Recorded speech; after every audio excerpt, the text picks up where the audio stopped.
2025 წელს რეგიონებში განსახორციელებელი პროექტების ფონდის თანადაფინანსებით გორის მუნიციპალიტეტში 15 ახალი ინფრასტრუქტურული პროექტი განხორციელდება. რეაბილიტირდება სოფელ შინდიში წყალმომარაგების სისტემა. ტყვიავში, ხელთუბანში, ვარიანში, ფლავისმანში, ფლავში მოეწყობა შიდა საუბნო გზები. მოხდება ხურვალეთში, ზერცსა და მარანაში გზის რეაბილიტაცია, ხოლო ხიდისთავში მოეწყობა ბეტონის გზა. გზის რეაბილიტაცია იგეგმება ცხინვალის გზატკეცილის მიმდებარედ, ასევე მოხდება სოფრომ მგალობლიშვილის, ოთარ ჩხეიძისა და დანიელ ჭონქაძის ქუჩების რეაბილიტაცია. მიმდინარე წელს აღნიშნული ფონდიდან დაფინანსდება გასულ წელს დაწყებული 3 ინფრასტრუქტურული პროექტი, რომელიც მოიცავს გოგებაშვილის პარალელური სანაპიროს მოწყობას, გორგასლის ქუჩის მიმდებარედ სკვერისა და სპორტული მოედნის სარეკონსტრუქციო სარემონტო სამუშაოებს, ასევე ზერჩის სასმელი წყლის სისტემის მოწყობა რეაბილიტაციის სამუშაოებს.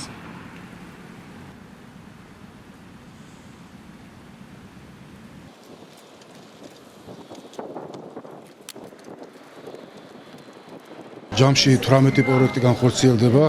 ამ 18 პროექტიდან 15 პროექტია ახალი, 3 პროექტია გარდამავალი, გასულ წელს მიმდინარეობდა და დასრულდება მიმდინარე წელს. აქედან 2 პროექტია წყალმომარაგებისა, ერთი ხდება სკვერის კეთილმოწყობა, დანარჩენი პროექტები დაახლოებით 15-მდე პროექტი არის გზები. ეს პროექტები მოიცავს როგორც სოფლებში, ასევე ქალაქში საგზაო ინფრასტრუქტურის მოწყობას.